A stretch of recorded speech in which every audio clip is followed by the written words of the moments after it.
네. 2021 이데일리 하반기 투자 전략 포럼 유튜브 주토피아 채널에서 온라인 생중계로 함께하고 계십니다. 아쉽지만 벌써 이제 마지막 세션을 소개해 드려야 합니다. 이 주식 투자할 때 사실 흔히들 이 미래를 보고 미래 가치를 보고 투자해라 이런 말을 참 많이 하긴 하는데요. 막상 이 투자를 시작하다 보면은 그게 마음처럼 참 쉽지가 않습니다. 흔들리는 수익률 속에서 내 손도 함께 흔들리고 기준도 흔들리는 그런 느낌 많이 받으실 겁니다. 하지만 오늘 강의를 통해서 여러분들 이 미래 가치에 좀 투자를 할 수 있는 나만의 기준을 세우셨으면 좋겠습니다. 자, 오늘은 마지막 세션이죠. 반드시 다가올 미래에 투자하라 이 주제를 가지고 염블리 염승환 이사님께서 수고해 주시겠습니다. 염승환 이사님을 모셔보겠습니다. 네, 안녕하세요. 염승환 이사입니다. 자, 오늘 그 이데일리 이게 투자 전략 포럼에 이렇게 또 참여하게 돼서 너무 좀 영광이고요. 오늘 이제 그 앵커님께서 잘 설명해 주신 대로 이제 제가 오늘 해드릴 주제는 이제 사실 좀 앞으로 어떤 미래가 올 것인지 이제 거기에 대한 이제 그 업종이라든가 기업들을 한번 얘기해 볼 예정인데, 사실 이제 그에 앞서서 또 우리가 주식 투자할 때 어떤 것들이 또 필요한지 그것도 좀 간략하게 한번 설명해 드리고 시장도 한번 설명을 한번 해드리도록 하겠습니다. 오늘 또 할 얘기가 많아서 좀 빠르게 한번 진행을 해볼게요. 지금 보시면 이제 주식 투자를 위한 이제 첫 번째가 이제 준비 과정, 그러니까 어떻게 좀 준비를 해야 되고 왜 해야 되는지 그거 한번 설명드리고, 그다음에 요새 시장이 너무 어렵잖아요. 오늘도 좀 시장이 약간 좀 밀리는 흐름으로 좀 나와서 좀 아쉬움들이 크실 텐데 주식시장 전망 좀 해보고요. 그다음에 이제 실제로 어떤 미래가 올 것이고 어떤 유망주를 좀 우리가 투자하면 좋은지 그거 한번 차례대로 한번 설명해 드리겠습니다. 주식 투자를 뭐 해야 하는 이유는 사실 뭐 저는 좀 명확하다고 생각합니다. 물론 이제 오늘 한국은행이 금리를 좀 올리긴 했지만 아직도 금리는 0.75%, 1%가 안 되는 수준이라 사실 은행 예금 금리도 너무나 낮기 때문에 사실 뭐 선택은 자명한 것 같아요. 근데 이제 예를 들어서 여러분한테 뭐 여유자금 1,000만 원이 있다면 이제 어떤 걸 좀 선택할 거냐, 이렇게 한번 좀 제가 나름대로 한번 예상 질문을 좀 그 답변을 뽑아봤는데, 일단 가장 보수적인 분들은 은행 예금 하시겠죠. 예, 하시려고 하시고 뭐 그냥 돈이 있으니까 명품 소비하겠다 이런 분도 계실 거고, 그다음 세 번째가 요새 미술품 경매가 되게 또 핫해요. 그래서 뭐 경매를 하실 분도 계실 거고, 사실 1,000만 원 가지고 부동산 투자하기는 좀 어렵지만 그래도 이제 부동산 투자도 한번 넣어봤고, 마지막으로 이제 주식 투자. 사실 주식 투자는 뭐 단돈 10만 원만 있어도 뭐 가능은 합니다. 많이 살 수는 없겠지만 이런 것들인데, 사실 그 은행 예금 빼고는 이제 제가 봤을 때는 은행 예금 말고는 다 괜찮다고 저는 생각을 해요. 예. 특히 이제 명품도 이게 소비를 하는 거지만 요새 그 뉴스나 실제로 또 뭐 그런 분들도 많이 계신 것 같아요. 그 이게 백화점 같은 데 가면 유독 그 롤렉스 매장에 사람들이 엄청나게 줄을 서 있더라고요. 저도 이제 한 번씩 가끔 이제 백화점 갈 때 보면 저 왜 이렇게 줄이 많이 서 있지? 이제 알아보면 롤렉스의 그 굉장히 유명한 모델이 있죠. 서브마리라는 그 모델을 사기 위해서 줄을 서고 있는데 막상 들어가도 못 산다고 하더라고요. 그러니까 한정 판매에다가 사고 싶어도 못 사요. 근데 그걸 사는 순간 최소한 2배 이상의 수익이 바로 난다고 합니다. 그 정도로. 근데 그런 현상이 왜 나왔을까? 결국 다 저금리에 있는 것 같아요. 금리가 워낙 낮다 보니까 결국엔 사람들이 내가 차라리 은행 예금 돈을 갖고 있는 것보다는 결국엔 차라리 그냥 명품이라도 갖고 있겠다. 요새 나이키 그 신발 가지고 슈테크 하신 분도 되게 많으세요. 그러니까 이제 한정판 스니커즈를 사가지고 뭐 사자마자 2~3배씩 뭐 가격이 올라서 팔 수가 있으니까 역시 그런 것도 마찬가지인 것 같아요. 그래서 이 선택은 여러분의 몫이지만 저는 뭐 당연히 오늘 이제 주식 얘기를 하겠지만 예, 선택은 자명합니다. 은행 예금에 넣어놓는 것보다는 차라리 이런 뭐 명품 아니면 미술품 주식 투자를 하는 게 훨씬 유리하다. 그 말씀 좀 드리고 싶고, 이게 한국의 이제 주택 가격과 통화량이거든요. 근데 왜 이렇게 그러면 금리가 낮아지고 돈의 가치가 점점 낮아지게 될 거야. 예. 그러니까 뭐 어떤 분의 좀 표현이 그런데 현금은 쓰레기다 막 이런 분도 계시긴 해요. 근데 뭐 쓰레기는 아니죠 당연히. 근데 정말 돈의 가치가 형편없습니다. 그 이유는 여기 그 검은색 선이 M2라고 나와 있는데 이게 우리나라 이제 총 통화량이라고 보시면 좋을 것 같아요. 그래서 여러분들이 즉시 현금할 수 있는 그런 돈을 좀 나타내는 건데 이 M2가 지금 보시다시피 엄청나게 지금 증가하고 있죠. 예, 검은색 선을 보시면 이제 우측으로 꾸준히 지금 증가하고 있거든요. 그러니까 한마디로 이 M2는 감소를 잘 안 해요. 지금 앞으로도 2030년이 되면 지금보다 더 많은 돈이 풀려 있을 거고 이 M2의 증가 속도와 마찬가지로 한국의 주택 가격 지수거든요. 파란색 선이 따라서 올라갑니다. 약간의 시차는 있지만 특히 2020년 들어와서 이 주택 가격 지수가 가파르게 올라가기 시작합니다. 그만큼 근데 이게 왜 그럴까요? 왜 이렇게 가파르게 올라가냐면 돈이 더 많이 풀렸죠. 그 코로나19 때문에 이제 여러분도 작년에 돈 받으셨을 거예요. 작년에 아마 전 국민이 다 받았죠. 그 이제 뭐 3인 가구 기준으로 80만 원 정도 저도 받았던 걸로 기억이 나는데 일단 돈을 지금 정부에서 현금을 살포하고 있고 다음 달에 추석 앞두고 이제 우리 국민의 88% 정도까지 1인당 25만 원씩 또 돈을 줘요. 예. 그럼 어떻게 될까요? 돈은 또 더 풀리는 거예요. 그럴수록 여러분이 가지고 있는 돈의 가치는 25만 원이 옛날에 25만 원이 아니에요. 실제로는 20만 원도 안 되는 가치가 될 수도 있습니다. 근데 반대로 이런 뭐 주택 가격뿐만 아니라 자산의 가치, 아까 뭐 롤렉스의 가치라든가 이런 가치는 계속 올라가요. 그러니까 현금과 실제 자산은 반대로 갑니다. 현금 가치, 금리는 돈의 가치고요. 돈의 가치가 떨어지면 당연히 실물 자산 가치, 아니 물가도 올라가게 됩니다. 예. 얼마 전에 그 가뚝이라고 불리는 오뚜기마저도 13년 만에 처음으로 가격을 올렸어요. 근데 앞으로 이런 현상은 더욱더 가속화될 수밖에 없어요. 그래서 이거는 뭐 지금 우리가 거부할 수 있다고 해서 나 혼자 저항한다고 될 수 있는 문제는 저는 전혀 아니라고 생각을 합니다. 그리고 지금 이게 17년간 제가 이제 요거를 한번 그 부동산 사이트 가서 조사를 해봤는데 압구정동 현대 아파트가 2004년도에 6억을 했거든요. 예, 지금 30억이 넘었습니다. 뭐 많게는 50억짜리 아파트도 있어요. 근데 일단 이제 평균적으로 한 5배 정도 오른 거죠. 네. 근데 삼성전자는 더 많이 올랐어요. 삼성전자가 2004년에 7천 원이었습니다. 물론 이제 액면 분할 전으로 하면 훨씬 비쌌겠지만 이제 액면 분할한 걸로 이제 수정을 했을 때 당시에 7천 원 했었고 지금 얼마죠? 지금 주가가 급락했잖아요. 그래도 7만 원이에요. 그러면은 뭐 10배 오른 거죠. 그러니까 2004년부터 17년 동안 주가가 10배 오르고 부동산은 5배. 돈의 가치는 어떻게 됐을까요? 돈의 가치는 엄청나게 형편없이 떨어진 거죠. 그 반대로. 예. 그러니까 이게 뭐 삼성전자니까 이럴 수 있죠. 물론 이제 그 전에 상장 폐지 당하는 뭐 기업들도 있으니까 뭐 극단적으로 우리가 뭐 모든 기업이 그렇다는 건 아니지만 그만큼 이 삼성전자나 압구정동 현대아파트 같은 이런 이제 대표하는 이런 자산의 가치가 올라갔고 그럼 앞으로 10년 후에는 또 어떻게 될 거냐? 10년 후에도 비슷하지 않을까요? 돈의 가치는 더 떨어질 거고 뭐 삼성전자가 10배 간다는 얘기는 아니에요. 근데 어쨌든 주식의 가치는 계속 올라갈 수밖에 없어요. 이게 되게 무서운 일이거든요, 사실은. 여러분이 가지고 있는 월급 계좌가 지금 들어가 있는 뭐 한 달에 300만 원, 400만 원 받으시는 분들이 그 300만 원 받고 지금 좋아하실 일은 아니에요. 사실은 내가 어느 정도 자산 배분을 해 놓으셨어야 됩니다. 그 정도로 지금 앞으로의 10년도 쉽지 않다는 거죠. 그러니까 뭐든 저는 투자는 해야 된다. 이 말씀을 드리고 싶고 이게 네이버인데 네이버가 자사주의 위력이 있어요. 뭐냐면 2014년도 10월에 여기 2,650억 규모의 자사주를 취득을 했거든요. 근데 기업들도 돈을 많이 버니까 예를 들어 기업들도 현금을 갖고 있을 수도 있고 이렇게 주식으로 바꿀 수도 있고요. 뭐 M&A를 할 수도 있고 시설 투자를 할 수도 있어요. 각각 이제 기업마다 사정은 다르니까. 근데 현금이 많은 게 과연 좋을 거냐? 저는 이제 그런 건 아니라고 봅니다. 옛날에는 뭐 현금성 자산이 많고 현금이 많은 기업들을 우리가 되게 좋게 평가를 했지만 뭐 물론 이제 현금이 없는 기업보다야 있는 기업이 낫겠죠. 근데 기왕이면 여유 현금이 많다면 그걸 그대로 현금으로 갖고 있는 것보다는 주식으로 바꾸는 게 훨씬 유리하다는 겁니다. 네이버가 지금 2,650억 원에 매수했던 그 자사주, 자기 주식이죠.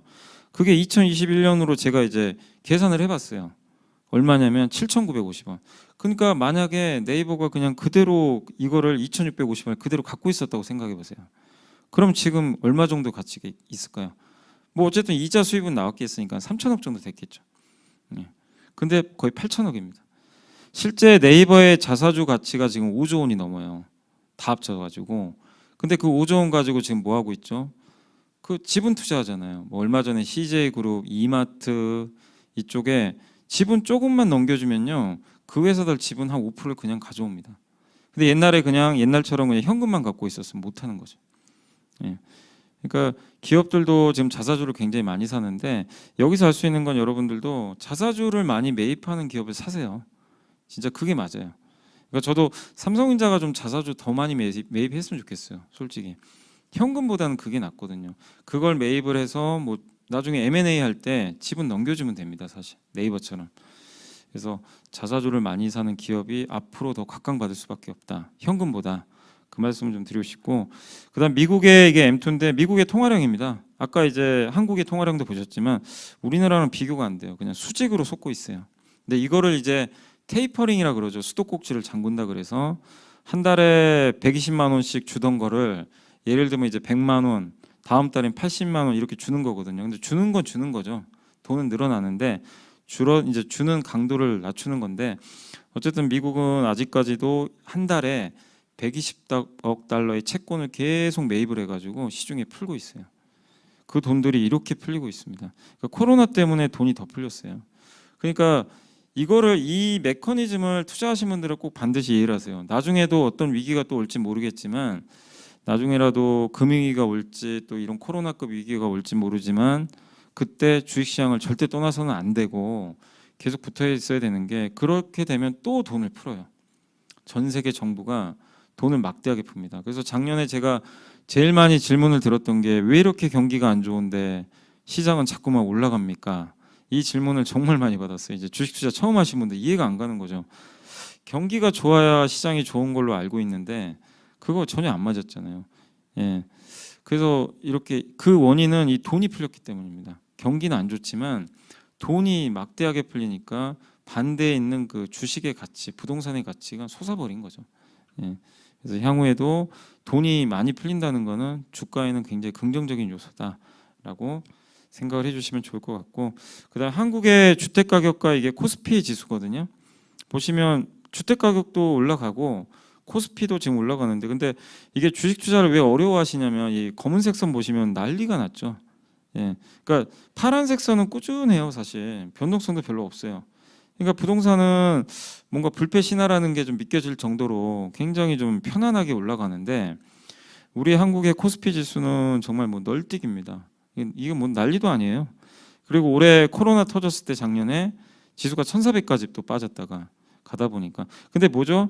여기서 중요한 건 뭐냐면 방향성이에요. 방향성은 결국 올라가요. 예, 앞으로 10년 후에도 올라갑니다. 10년 후에 지수가 뭐 여기 있을까요? 6천, 뭐 아니면 10,000포인트 갈 수도 있습니다. 우리나라가 왜 못 갑니까? 돈은 계속 풀릴 거고. 예, 근데 그 중간중간에 주식이란 이 놈의 변동성은 너무나 커요. 그러니까 계속 한 번씩은 또 급락은 나올 거예요. 그렇지만 이런 과정을 겪으면서 시장은 계속 올라갈 겁니다. 예. 자, 그리고 이제 이 물가와 돈의 관계인데, 이게 제가 이제 예전에도 강연회 할 때 이거 많이 보여드린 자료긴 한데, 전 이제 짜장면의 비유를 많이 했어요. 근데 1천만 원의 가치는 도대체, 내 은행에 1,000만 원이 도대체 이게 얼마의 가치가 있을까? 가장 알기 쉬운 거는 짜장면으로 비교를 해본 겁니다. 짜장면 가격이 지금은 제가 여의도에서 보니까 7,000원 정도 하더라고요. 근데 얼마 전엔 또 5,000원이었어요. 점점 올라갑니다. 근데 아직도 5,000원에 파는 데도 있지만, 그래서 그냥 5,000원이라고 하면, 사실 저 어렸을 때는, 제가 정말 이제 초등학교 가기 전에는 짜장면 가격이 500원이었어요. 저 아직도 기억나거든요. 10배 올랐죠, 사실. 예. 근데 10년 후에 짜장면 가격이 얼마가 될까요? 앞으로 15,000원도 갈 수가 있습니다. 예. 그럼 짜장면 가격, 이게 사실은 물가지만 자산이라고 생각하시면 돼요. 돈하고 반대로 가는 거죠. 10년 후에 짜장면 가격은 15,000원 갈 수도 있습니다. 근데 5,000원일 때 내가 1,000만 원이 있으면 2,000그릇을 내가 그 주문할 수가 있어요. 여기 이제 강연장에 사실 그 이제 코로나 때문에 많은 분들이 못 오시지만, 사실은 여기 오신 분들 1,000만 원어치 다 쏠 수가 있는 거죠. 사실은 어떻게 보면. 근데 3년 후에는, 그러니까 10년 후에는 못 쏠 수도 있어요. 666명한테만 내가 짜장면을 사드릴 수가 있습니다. 그건 뭐죠? 같은 1,000만 원이지만 10년 후에 1,000만 원은 지금의 1,000만 원이 아니라 예를 들면 5천만 원도 안 될 수도 있는 거죠. 그죠? 예. 그래서 1천만 원은 그대로지만 사실 액면은 그대로, 내 은행에 1,000만 원은 그냥 1,000만 원이에요. 10년 후에도 1,000만 원, 100년 후에도 1,000만 원입니다. 아무 변동이 없어요. 사실. 그렇지만 물가가 상승하면 그 1,000만 원을 가지고 살 수 있는 그 이제 재화가 줄어드는 거죠. 그러니까 한마디로 돈의 가치는 떨어질 수밖에 없다. 그래서 이거를 결국 말씀드리는 건 뭐냐면 방어를 하기 위해서, 그러니까 내가 돈을 벌기 위해서도 있어요. 주식 투자하는 가장 큰 목적은 노후 대비 뭐 돈 벌고 기분 좋잖아요. 그거지만 또 한 가지는 뭐냐면 내 자산을 방어하기 위해서입니다. 그래서 주식 투자하는 목적은 저금리 플러스 저는 자산 방어다. 그래서 그 왼쪽이 3년 만기 국고채 금리고 그 다음에 오른쪽이 소비자 물가 지수입니다. 물가는 지금 계속 올라갑니다. 지금도 올라가고 앞으로도 올라갈 거예요. 그리고 왼쪽에 금리죠. 금리는 이제 바닥은 찍은 것 같아요. 이제 금리 인상을 했으니까 더는 안 떨어지겠지만 금리가 지금 2%가 안 되고요. 1% 초반인데 여기서 그냥 횡보할 가능성이 높아요. 예. 그러니까 금리가 이 저금리가 고착화되는 과정에서 물가가 이런 식으로 꾸준히 올라간다면 돈의 가치는 떨어질 수밖에 없다. 그래서 결국 말씀드리고 싶은 거는 내가 돈을 벌기 위해서도 있지만 내 자산을 방어하는 목적에서도 투자를 꼭 한번 해보시면 좋겠고, 그 지금 주식 투자하신 분들은 저는 굉장히 잘하고 계시다라고 좀 말씀을 드리겠습니다. 자, 이제 두 번째 주제로 그 주식 투자를 위한 준비인데, 일단 주식 투자를 하려면 사실 그냥 우리가 아무렇게나 할 수는 없어요. 뭐 그냥 뭐 찍을 수도 없고, 주식 투자는 사실은 이제 기업에 투자하는 거잖아요. 그죠? 그래서 기업에 대한 공부를 해야 됩니다. 그래서 그 기업 공부를 얼마나 잘하느냐에 따라서 내 평생의 투자 수익률이 결정이 됩니다. 그래서 물론 그 트레이더 하시거나 뭐 차트 보면서 단타 하시는 분들한테는 해당이 안 될 수도 있겠죠. 사실 뭐 그럴 수도 있겠지만 그래도 대부분 많은 분들이 장기 투자하시고, 작년부터 올해까지 제가 알기로는 주식 투자 인구가 한 400만 명 정도가 는 걸로 알아요. 굉장히 많은 분들이 시장에 뛰어드셨는데 그분들 대부분이 뭐 오늘 사서 오늘 파는 단타하려고 들어오신 분들은 아니잖아요. 그죠? 대부분 노후 대비 장기 투자, 뭐 길게는 10년, 20년, 평생, 그러려면 준비를 하셔야 됩니다. 지금도 늦지 않았어요. 그래서 작년에 무턱대고 들어오셔서 손실 보신 분도 계실 거고 준비를 하고 들어오신 분도 계시겠지만 지금부터라도 준비가 안 돼 계신 분들은 준비를 하시고, 일단 그 저는 두 가지를 좀 말씀드리고 싶어요. 기본 지식을 쌓고 증권사 리서치를 좀 활용하자. 리서치라는 건 증권사 보고서입니다. 예. 근데 증권사 리서치 하면, 그러니까 애널리스트 하면 또 이게 색안경 끼고 보시는 분들이 되게 많으세요. 그러니까 물론 옛날에는 애널리스트 중에 일부 좀 물론 이제 불미스러운 일로 구속되신 분도 계세요. 근데 지금은 그런 거 없고요. 지금은 정말 다들 분석 열심히 하시고 너무 고마운 분들이에요. 진짜 이런 분들이 계시기 때문에 여러분들이 투자 수익률이 전 더 높아질 수 있다고 보거든요. 왜냐하면 이런 고급 정보나 기업의 현황을 누가 알려주겠어요. 이 비싼 연봉 받으시는 애널리스트 분들이 하시는데 요새 좀 안타까운 게 많은 분들이 떠나시더라고요, 업계를. 예, 다른 쪽으로 떠나서 좀 안타깝지만 아무튼 여러분들이 좀 응원 많이 해주시면 좀 좋을 것 같고, 그 다음에 첫 번째 어쨌든 이제 기본 지식을 쌓아야 되는데, 기본 지식은 뭐가 있냐? 많이 있어요. 재무제표도 반드시 아셔야 되고, 주식에 관련된 용어, 예, 용어 아셔야죠. 주식 투자 하는데 내가 단어를 모르고 하면 안 되잖아요. 영어도 마찬가지고 수학도 마찬가지 아닙니까? 우리가 공식을 알아야죠. 전자공시 반드시 아셔야 되고, 기업들이 공시를 해요. 우리 회사 지금 이렇습니다. 우리 회사 지금 뭘 할 겁니다. 뭐 합병할 겁니다. 유상증자합니다. 무상증자합니다. 예, 여러 공시들을 내놓거든요. 근데 그거를 해석할 줄 알아야죠. 해석을 못하면 사실 아무것도 없는 거죠. 그리고 주가의 속성도 아셔야 돼요. 제일 많이 물어보시는 게 왜 호재가 나오는데 주가가 폭락을 합니까? 이 질문 정말 많이들 하세요. 주식의 속성을 이제 그 선반영이라는 주식의 속성이 있어요. 그런 것도 이해를 하셔야 돼요, 사실은. 주식은 왜냐면요, 오늘을 반영하는 게 아니라 오늘 뉴스가 나오면요, 오늘로 끝이에요. 미래를 반영해요. 3개월, 6개월. 그래서 되게 재밌는 게 앞으로 3개월 후에 뭐가 나온다. 그럼 주가는 지금부터 반영을 해서 올라갑니다. 근데 막상 3개월 후에 그게 딱 오잖아요. 주가가 급락해 버려요. 이벤트가 끝나니까. 그래서 항상 주가에 그런 속성이 있고, 그다음에 좀 어렵지만 금리, 환율, 경제 지표도 공부해 놓으시면 좋은 거예요. 사실 뭐 금리, 환율, 경제 지표 몰라도 됩니다. 그거 주식 취하는데 문제 될 건 없는데 그래도 좀 공부를 해 놓으시면 도움이 될 것 같고요. 자, 그래서 간단하게만 좀 몇 개만 좀 말씀드리면, 그러니까 예를 든 거예요. 재무제표는 꼭 책을 보고 그 공부를 해 놓으세요. 무조건 아셔야 되고, 재무제표에서 이게 재무상태표라고 있습니다. 이게 옛날에 대차대조표라고 하는데 왼쪽이 자산, 오른쪽이 부채 자본. 자산은 부채 플러스 자본이에요. 반드시 같아야 됩니다. 부채는 뭐죠? 남의 돈. 내가 치킨집을 개설을 했어요. 하고 싶어요. 그래서 내 돈 1억. 내 돈은 자본입니다. 아니면 내 친구들 5명한테 2천만 원씩 받았어요. 그것도 자본이에요. 투자금을 받은 거죠. 근데 그 친구들한테 내가 투자를 받은 거죠. 그럼 이자를 줄 필요가 없어요. 그죠? 예, 그냥 투자금이에요. 그러면 그 친구들한테 내 주식을 나눠주면 돼요. 치킨집 주식이라고 치면. 그래서 그게 자본이고, 부채는 뭐죠? 빌린 돈입니다. 이자를 내야 되는 돈들이죠. 그래서 은행에서 1억을 빌렸어요. 아니, 친구한테 1억을 빌렸어요. 대신에 이자를 줘야 돼요. 그럼 부채죠. 내 돈. 근데 그 자본과 부채를 더해서 2억이 됐죠. 2억 가지고 뭐를 하는 거죠? 치킨집을 오픈해야 되잖아요. 그러면은 치킨집 그 이제 임대도 해야 되고, 임대 보증금도 내야 될 거고, 그리고 기계도 구입해야 될 거. 치킨 뭐 닭을 튀겨야 될 거 아니에요. 예.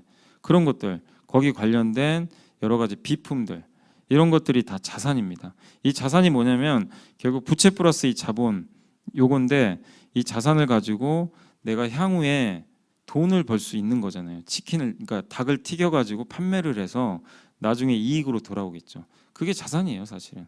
예. 그래서 그런 것들을 이제 구매하고, 또 일부 현금도 남겨놓고, 2억인데 그걸 뭐 다 하겠어요? 그죠? 한 1억 8천 정도를 뭐 투자를 하고 2천만 원 정도 현금으로 남겨주기도 하죠. 어쨌든 그런 것들 다 포함해서 자산입니다.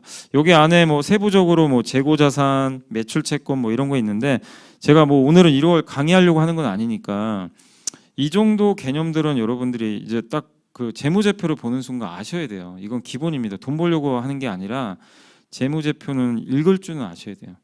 예. 그래야 내 돈을 방어할 수 있는, 내가 좋은 기업인지 안 좋은 기업인지는 판단을 해야 될 거 아니에요. 그래서 책을 꼭 한 권이라도 사셔가지고 보시면 좀 좋을 것 같고, 그 다음에 이게 매출액과 영업이익이거든요. 이건 당연히 아셔야죠. 매출액이 뭐죠? 치킨을 판 거죠. 내가 치킨을 튀겼어요. 닭을 튀겨가지고 팔았어요. 예를 들면 10만 원 매출이 나왔어요. 자, 오늘 10만 원 팔았습니다. 매출액이죠. 매출액은 좀 더 제가 디테일하게 설명해드리면 P 곱하기 Q예요. P가 뭐냐면 단가, 닭을 판매하는 단가 있을 거예요. 예를 들면 10,000원.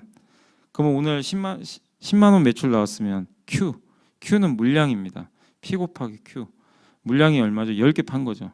그러면 10만 원 나오죠. 그래서 이거는 무조건 꼭 알아두세요. 매출액은 P 곱하기 Q입니다. P는 단가, Q는 물량. 그러면 매출액이 증가하려면 많이 팔든가 가격을 올리든가 하면 돼요. 둘 다 하면 너무 좋죠. 이 두 개가 맞아 떨어지는 걸 우리가 흔히 P와 Q가 동시에 가는 걸 슈퍼사이클이라고 그래요. 예. 그런 건데, 아무튼 이제 이런 개념을 알아두시면 좋을 것 같고, 그 다음에 이제 매출 원가를 빼야죠. 생닭, 그죠? 치킨 만들 때 인건비, 뭐 사장님 혼자 하면 뭐 인건비 들진 않겠지만 직원이 했으면 그 제조 인건비가 있을 거 아니에요, 그죠? 그러니까 생닭이 또 원재료, 이걸 제하니까 이게 10,000원이 나왔어요. 그럼 매출 총 이익은 매출액에서 매출 원가 빼면 9만 원, 그죠? 그 다음에 이제 여기서 치킨을 이제 판매하려면 이거를 누군가가 이제 배달도 해줘야 되고, 그죠? 홍보도 해야 될 거 아니에요. 마케팅도 하고 임대료도 내야죠. 그러니까 한마디로 이 치킨을 판매하는 데 있어서 들어간 모든 비용들이 있죠. 이걸 흔히 판관비, 판매비와 관리비라고 하는데, 예를 들면 여기 밑에 판관비 광고 10,000원을 썼고요. 인건비 2만 원을 썼다고 쳐볼게요. 그러면 여기 더하면 3만 원이죠. 이게 판관비예요. 그래서 위에 매출 총 이익에서 판관비를 빼면 6만 원이 남는 거죠. 이게 영업이익이에요. 이게 가장 이제 기본적인 공식입니다. 어려운 건 아니잖아요. 예. 그래서 기업이 그럼 돈을 벌려면 매출액이 크게 늘든가, 이 판관비는 변동이 별로 없어요. 비용 같은 거는 거의 고정돼 있습니다. 뭐 닭 가격은 좀 움직일 수 있겠지만, 그래서 기업이 돈을 버는 거는 가장 단순해요. 매출이 급증하면 돼요. 예. 근데 판관비가 또 너무 올라가면 비용이 뭐 갑자기 저기 여기 오토바이 타고 있는 저 언니분이 갑자기 나 월급 더 주세요. 예, 6만 원 더 6만 원 올리세요. 그러면 이제 아무리 팔아도 적자 나는 거죠. 예, 그런 상황이 발생하지만 않는다면 어쨌든 영업이익은 급증하는 거죠. 예, 그래서 매출액이 일단 느는 게 제일 중요하고, 그다음에 판관비는 일정하다. 근데 어떤 기업은 비용을 쥐어짜는 경우가 있어요. 아예 그냥 직원도 해고해 버리고 광고도 안 해요. 그러면 판관비가 안 나가니까 매출이 감소해도 이익이 늘 수도 있는 거죠. 근데 그런 건 좋은 건 아니에요. 매출이 늘면서 이익이 늘어나야 되겠죠. 그러니까 이런 메커니즘을 책을 통해서 한번 여러분들이 보시면 됩니다. 그러니까 이게 되게 기본이에요. 기본 중에. 그리고 주식 용어는 뭐 너무 많죠. 예, 뭐 시가총액부터 IPO, ETF 이거 다 알고 계셔야 돼요. 근데 이걸 외우라는 게 아니라 그냥 주식 시장에서 계속 관심 갖고 책 보고, 예, 뭐 유튜브도 좀 보시고 많은 전문가분들이 나와서 좋은 얘기 하시니까, 그리고 보고서 많이 보고 그러다 보면 자연스럽게 머리에 들어갑니다. 저도 이거 외운 게 없어요. 예. 근데 어쨌든 지금은 다 압니다. 그냥 머릿속에 들어가 있어요. 한 20년 하다 보니까 그냥 들어가 있어요. 그러니까 억지로 하지 마시되 아 저거 너무 어려워 공부하지 말자 이게 아니라, 절대 주식할 때 너무 외우려고 하지 마시고 이해를 하면 나중에 자연스럽게 많이 보다 보면 자기 머릿속에 들어가게 되고요. 그 다음에 이게 전자공시도 보셔야 돼요. 이 기업이 뭐 하는 회사인지.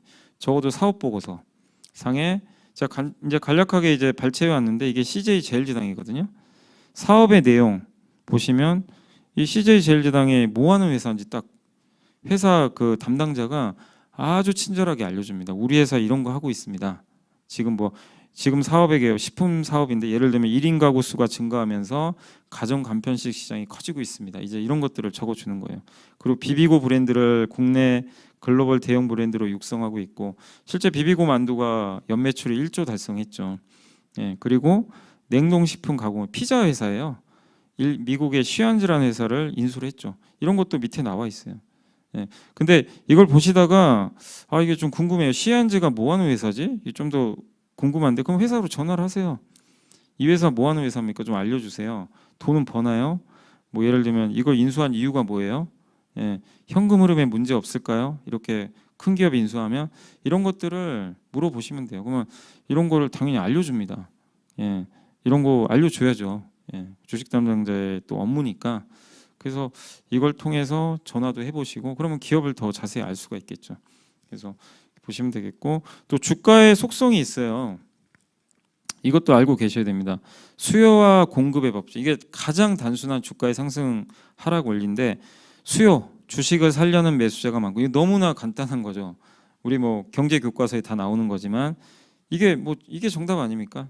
주가의 속성은 매수자가 많고 팔려는 매도자가 적으면 올라가는 거죠. 그래서 자사주 매입을 많이 하잖아요. 자사주는 주식수에 반영이 안 돼요. 그러니까 예를 들면 100만 주를 발행한 회사가 있다면 어느 날 10만 주를 자사주를 매입을 했어요. 이 10만 주가 없어져요. 그럼 90만 주만 있게 돼요. 그러면 주당 가치가 10% 점프하게 됩니다. 그럼 주가가 급등하는 거죠. 그래서 자사주 매수를 하면 그래서 되게 좋은 거고요. 그리고 근데 요새 이제 수요 증가, 그러니까 이 주식을 살려는 사람이 많으려면 그냥 사진 않을 거 아니에요. 그죠? 그러면은 이 기업을 왜 살까?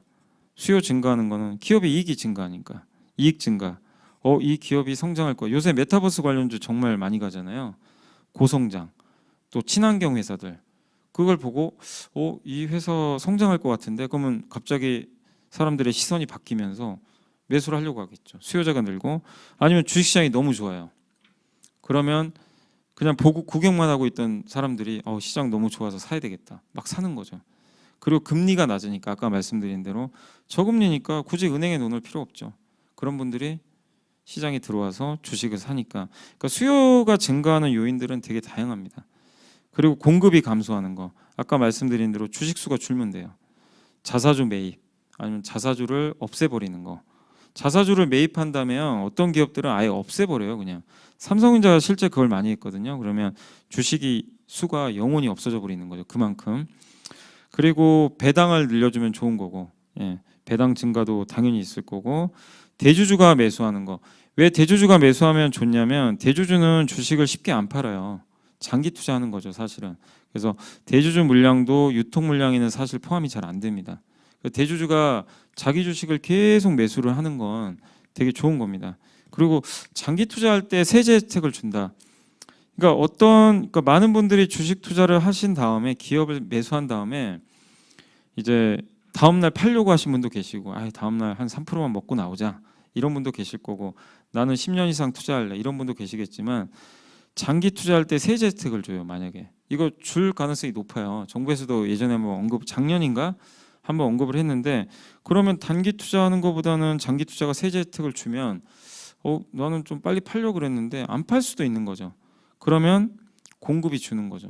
예, 그래서 주가가 올라가기도 합니다. 근데 최근에 주식시장이 좀 약했잖아요.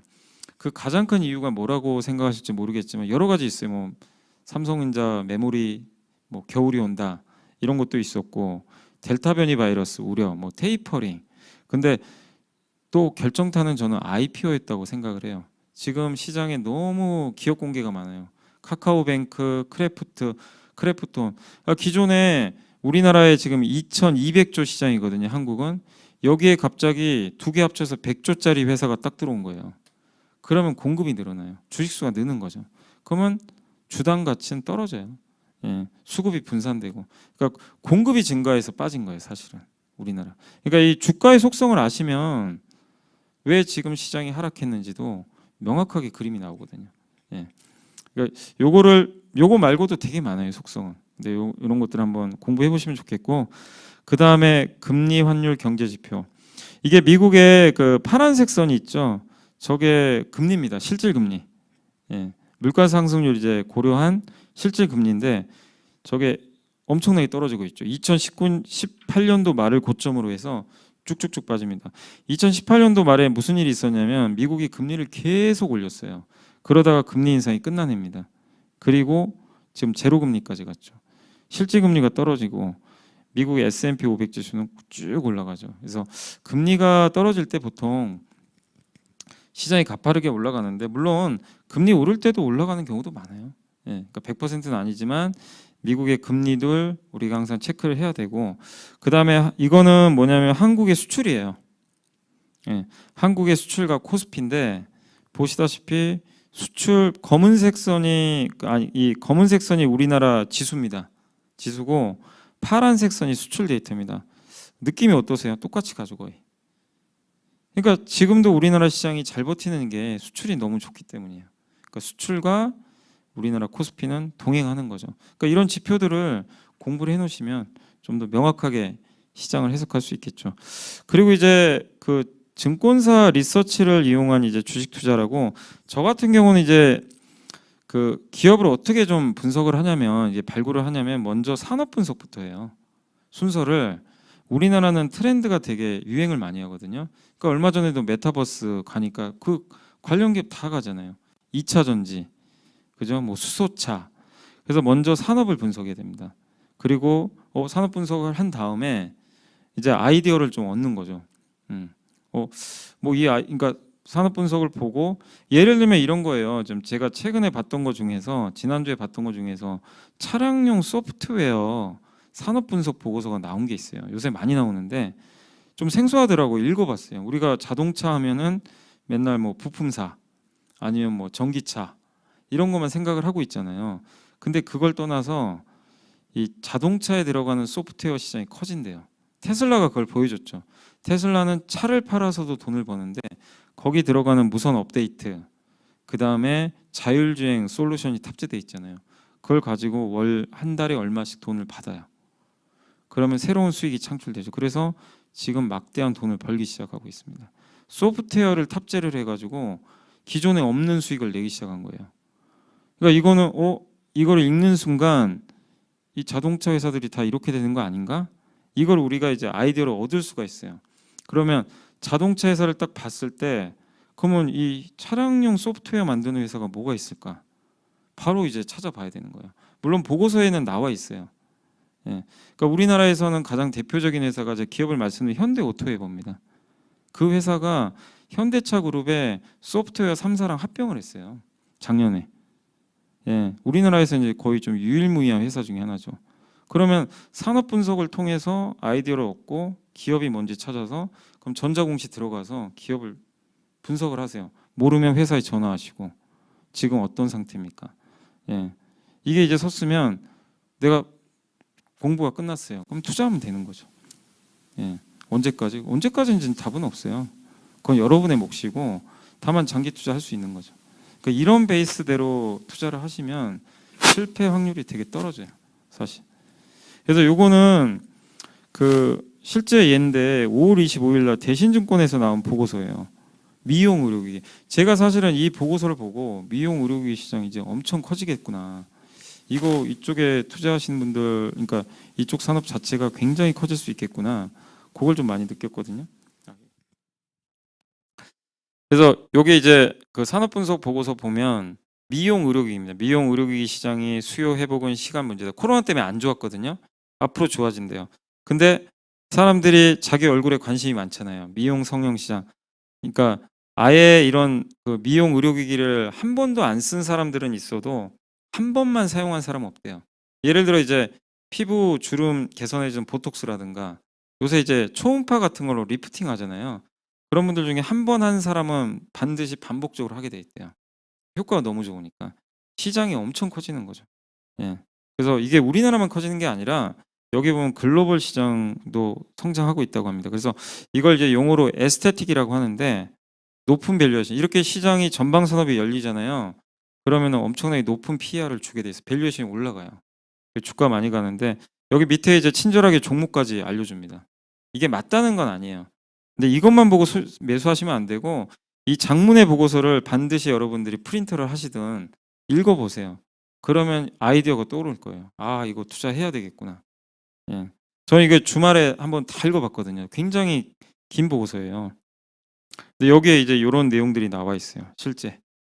그래서 읽어보면서 그리고 마지막에 이제 탑픽 기업이 나와 있는데 제이시스 메디칼이고 한번 보시면 저게 보고서 발간한 날짜에 제이시스 메디칼의 주가입니다.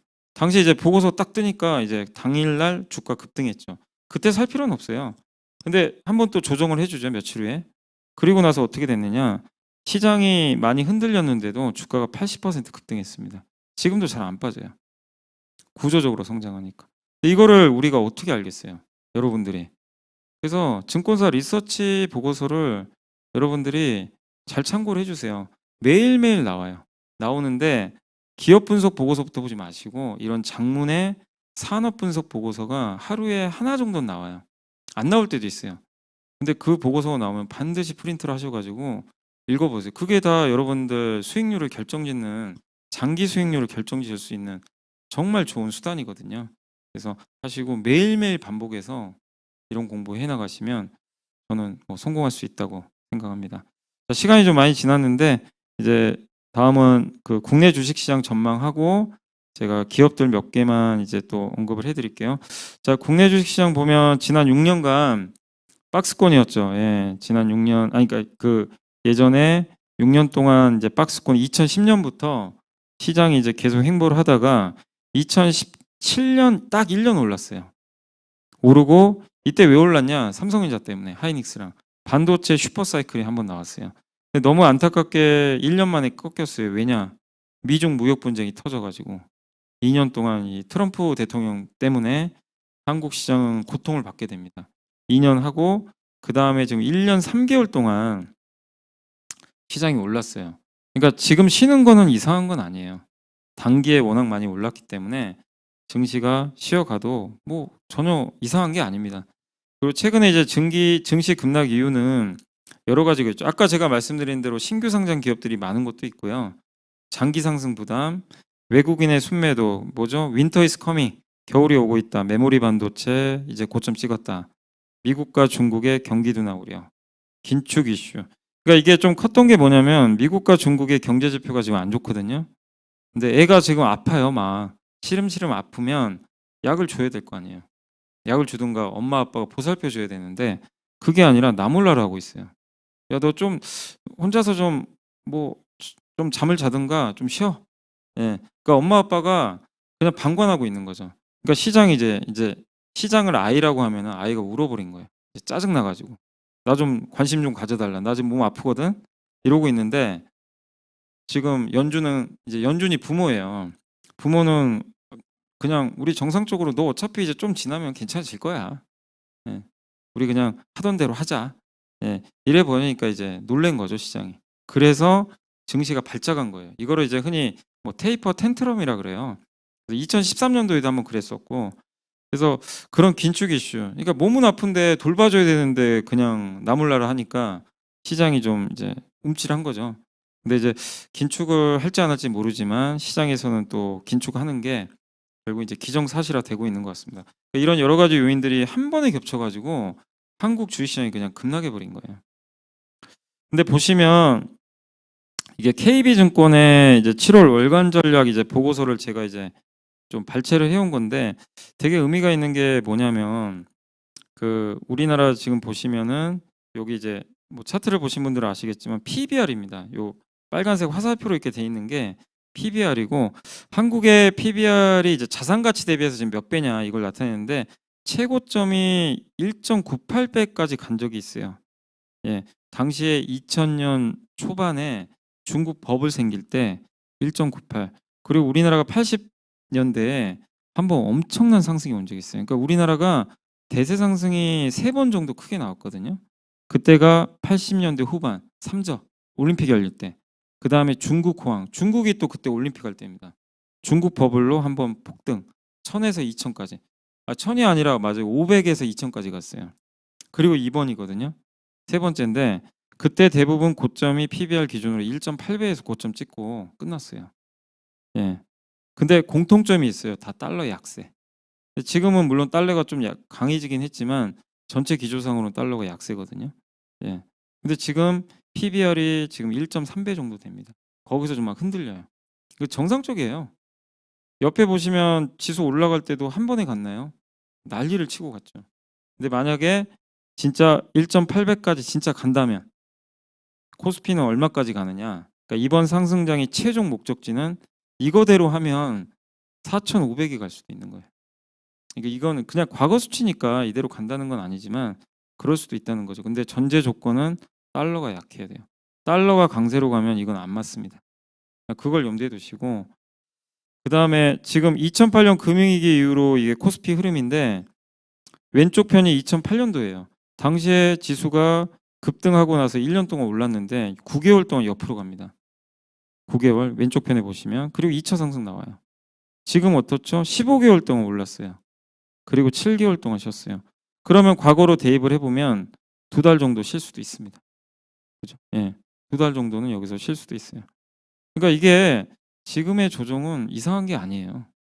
항상 급등 후에 조정 나오는 건 그게 이상한 게 아니었다. 그 말씀을 좀 드리는 겁니다. 그러니까 지금의 급락장을 너무 두려워하지 마시라는 얘기예요. 네. 그 주가를 결정하는 변수는 여러 가지가 있는데 뭐 우리 흔히 PER이라 그러죠. PER은 주가를 이익으로 나눈 거거든요. 주당 순이익. 예, 요건 이제 많은 분들이 아실 텐데 주가는 결국 뭐냐? EPS 곱하기 PER. EPS는 이익이고요. PER은 밸류에이션. 예를 들면 삼성전자 10배 줄 거냐? 20배 줄 거냐? 30배 줄 거냐? 30배 주면 지금보다 3배 가는 거죠, 주가. 근데 그걸 누가 결정합니까? 시장 참가자들이 결정을 하는 거예요. 근데 이익은 시장 참가자들이 결정할 수 없어요. 이익은 기업이 결정하는 거죠. 그러니까 EPS에는 시장 참가자들이 끼어들 여지가 전혀 없어요. 정형화돼 있고 회사가 돈 잘 벌면 돼요. 근데 주가를 변동성을 키우는 건 PER이에요.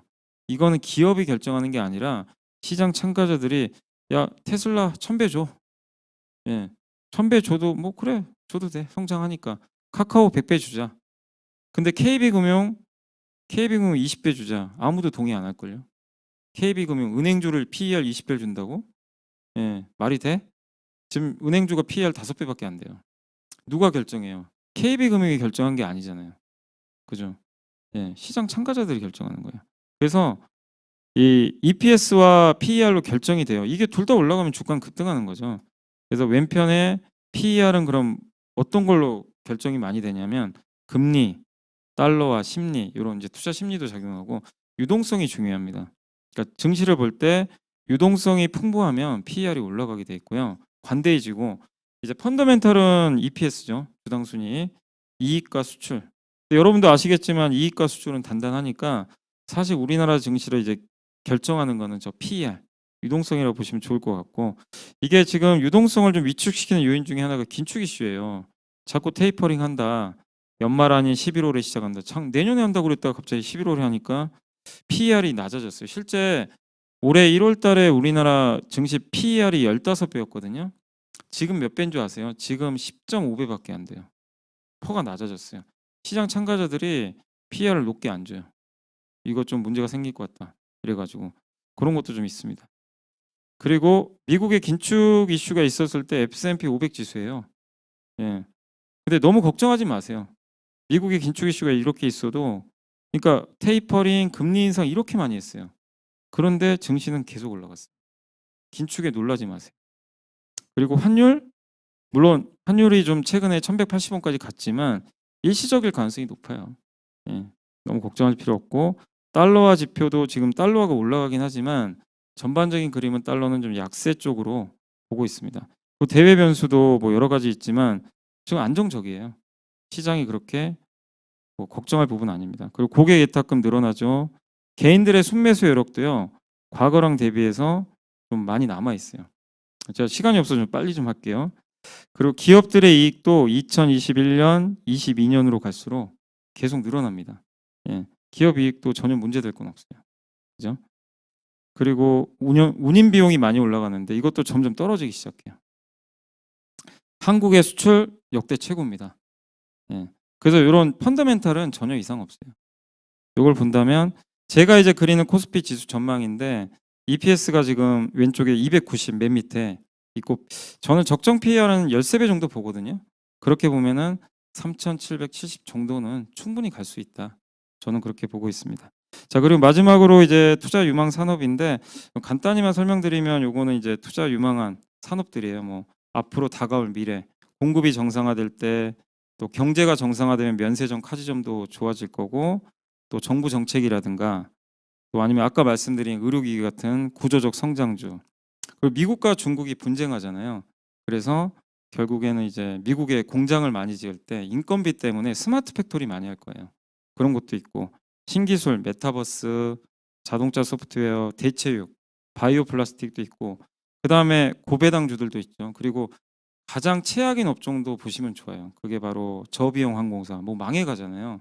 근데 더 이상 나쁠 건 없고 항공기 생산도 늘어날 겁니다. 그래서 항공기 부품주도 관심을 가지시면 좋겠고 기업은 제가 이제 시간이 없어서 설명은 못 드리겠지만 각각의 이제 관련된 요 섹터들이니까 혹시 관심 있는 분들은 캡처하셔 가지고 한번 보시면 되겠어요. 그래서 제가 그냥 대표적인 기업들만 이렇게 좀 몇 개 적어 봤으니까 요 기업들 좀 참고해 주시면 감사하겠습니다. 네, 염승환 이사님 강연 잘 들었습니다. 주식에 접근하는 방법부터 또 유망 산업과 기업들까지 함께 알아봤습니다. 자, 이로써 2021 이데일리 하반기 투자 전략 포럼의 모든 세션은 마무리가 됐습니다. 참 투자라는 말이 어렵습니다. 매 순간 위기와 기회가 있고 또 그 순간순간마다 선택을 해야 되는 건 또 투자자의 몫이기 때문이겠죠. 그 순간이 다가왔을 때 오늘 이러한 강연들이 여러분들 좋은 선택으로 이끌 수 있는 밑거름이 됐기를 바라겠습니다. 자, 이상으로 2021 이데일리 하반기 투자 전략 포럼을 모두 마치겠습니다. 지금까지 아나운서 이수민이었습니다. 감사합니다.